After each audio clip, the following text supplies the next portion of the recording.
Pemimpin hebat nggak lahir instan, dibangun dari fondasi kuat. Ini 5 fondasi kepemimpinan unggul, simak baik-baik.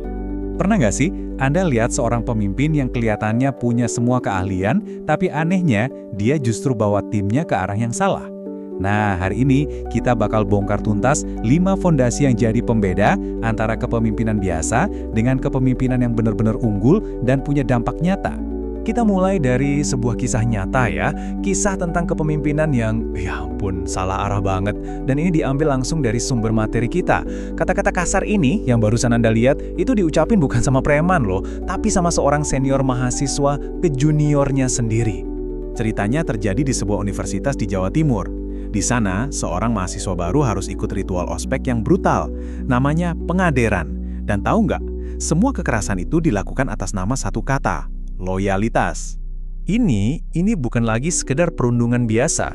Coba dibayangin, ketika seorang pemimpin maksa juniornya melakukan hal-hal yang jelas-jelas melanggar norma, cuma demi kata solidaritas, itu artinya kompas moral mereka udah rusak parah. Mereka mungkin jago bikin acara, jago ngatur orang, tapi mereka udah kehilangan arah yang benar.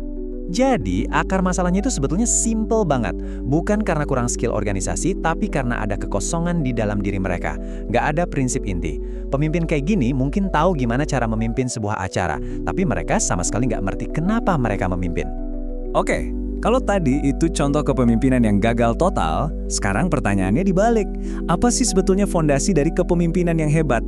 Nah, ini dia inti dari pembahasan kita. Kepemimpinan yang unggul itu dibangun dari dalam keluar, bukan sebaliknya.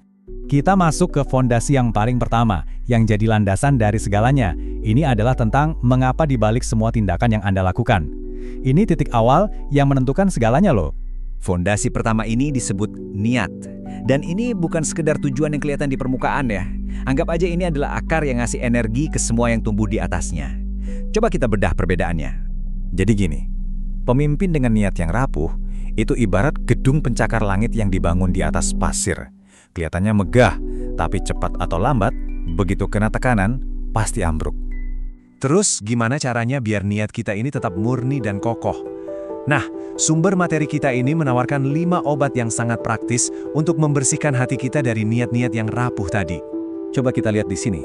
Langkah-langkah ini, mulai dari baca kitab suci, meditasi atau sholat malam, sampai berpuasa, ini semua bukan cuma teori abstrak. Ini adalah latihan rutin, semacam kalibrasi, untuk menjaga kompas internal kita, yaitu niat, supaya selalu nunjuk ke arah yang benar. Oke, setelah niat kita lurus dan murni, pertanyaan selanjutnya adalah, apa yang jadi bahan bakarnya? Yuk, kita lanjut ke fondasi kedua yang bakal menentukan seberapa jauh kita bisa melangkah sebagai pemimpin. Nah, di slide ini perbedaannya kelihatan jelas banget. Di satu sisi ada pemimpin yang kayak boneka tali, geraknya cuma karena ada imbalan dari luar.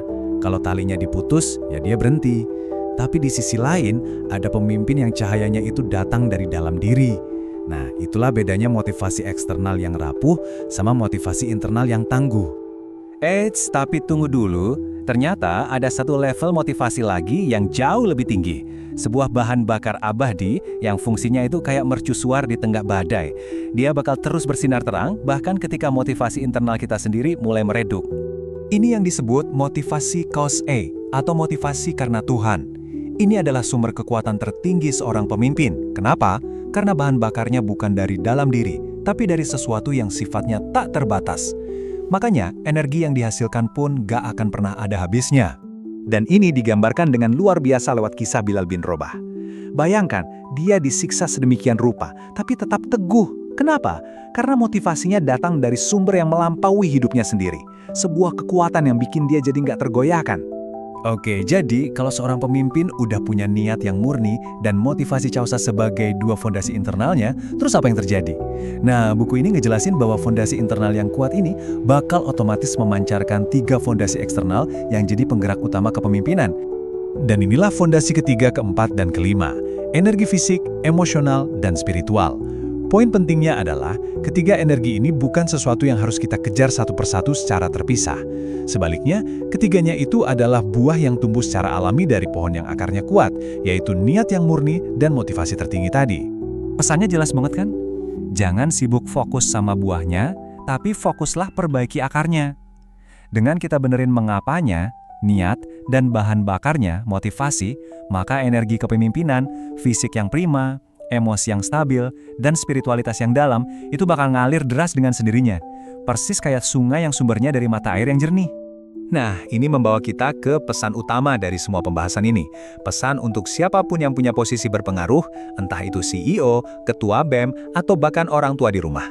Pada akhirnya, kepemimpinan sejati itu bukan soal jago ngomong, jago bikin strategi, atau punya karisma. Semua itu cuma bonus. Intinya adalah tentang kekuatan yang tak tergoyahkan dari dalam diri Anda. Sisanya, itu akan mengalir dari fondasi tempat Anda berdiri. Tanpa fondasi yang kuat, semuanya cuma hiasan. Pada akhirnya, pertanyaan ini bukan buat para ahli atau para teori, tapi untuk kita semua, untuk Anda. Cepat atau lambat, kepemimpinan Anda pasti akan diuji. Pertanyaannya sekarang adalah, di atas fondasi apa kepemimpinan Anda itu dibangun? Jika info ini bermanfaat, jangan lupa share dan follow akun ini ya.